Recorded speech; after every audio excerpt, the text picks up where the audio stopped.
E aí pessoal, vamos retornar aí o estudo sobre hidrostática. Dando sequência agora no conteúdo, a gente vai trabalhar com o chamado Teorema de Arquimedes. O Teorema de Arquimedes ele tem relação com quando tu joga algum corpo na água, de algum material, né? Alguns materiais boiam e outros afundam. Então o Teorema de Arquimedes ele é o que explica, com base na análise desse teorema de Arquimedes, a gente pode dizer se um corpo vai afundar ou vai boiar quando estiver imerso num fluido ideal. Então, para a gente discutir isso aí, eu coloquei aqui um recipiente contendo um fluido ideal em repouso, em relação a um referencial fixo no recipiente, né? E dentro desse fluido, eu coloquei um corpo, um sólido, que é representado por esse cilindro aqui menor, cilindro mais escuro aqui.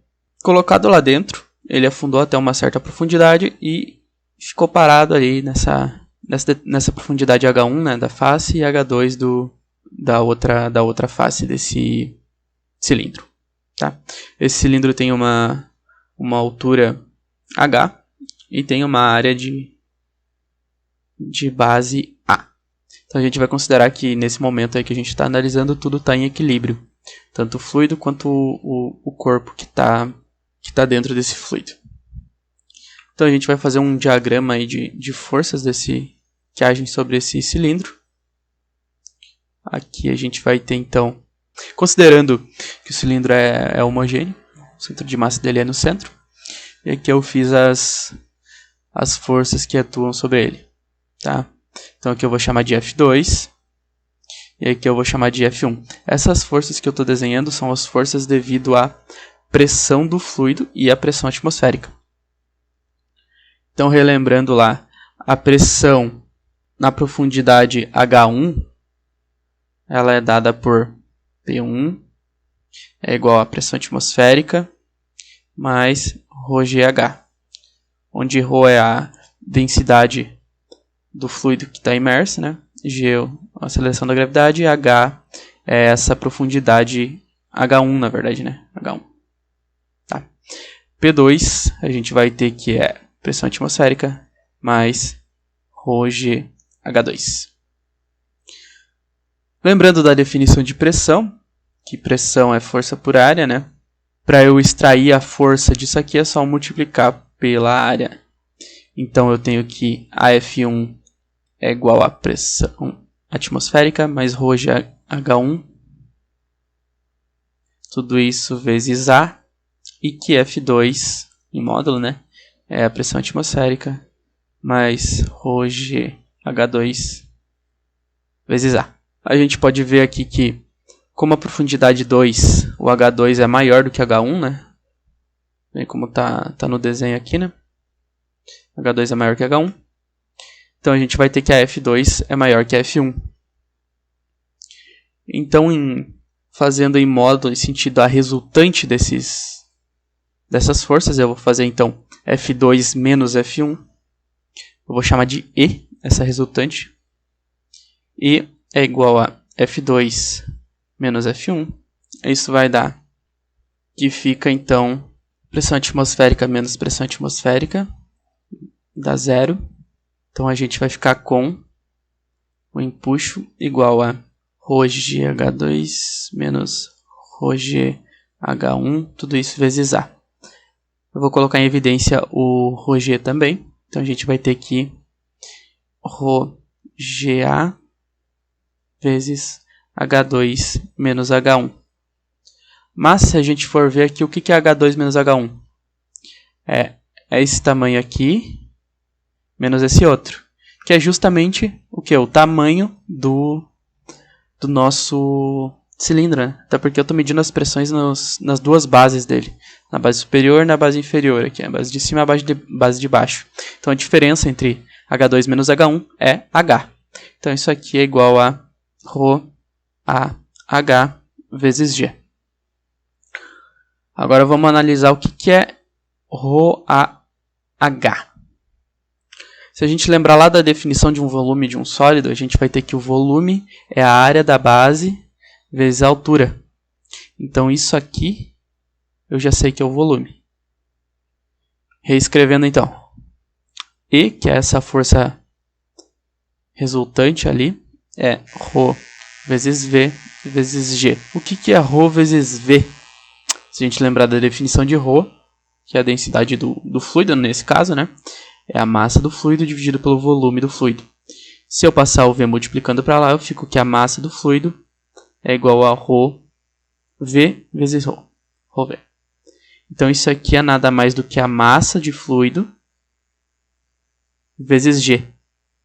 Ou seja, esse E é igual à massa do fluido. Eu vou escrever como um M, um subíndicezinho F aqui, para indicar que é do fluido, vezes G. O que é M vezes G? É o peso, né? É o peso do fluido.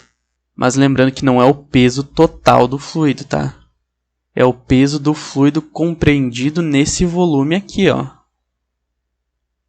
Tá? Então é o peso do volume de fluido que foi deslocado pelo corpo. Ou seja, é o peso da quantidade de fluido que continha anteriormente, né, nesse volume, no mesmo volume que tem esse corpo que a gente colocou. Essa força é a que a gente chama de empuxo.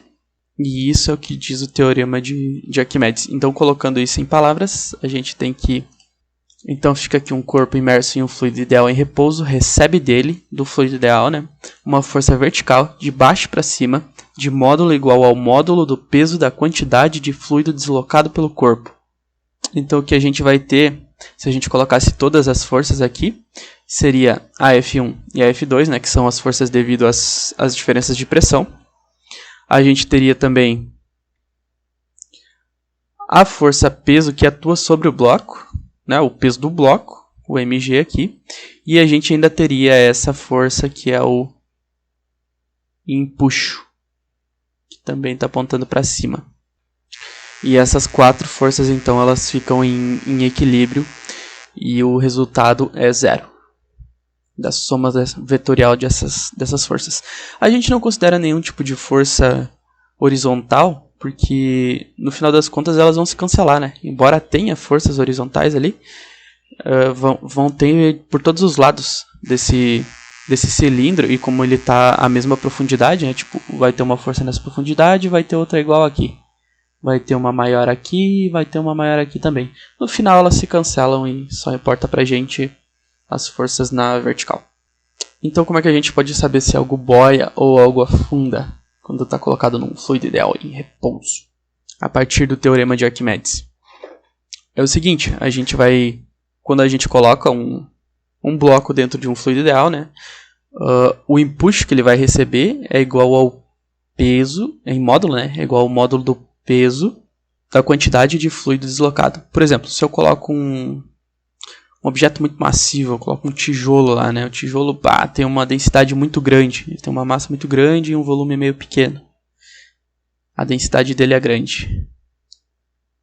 É maior do que a do fluido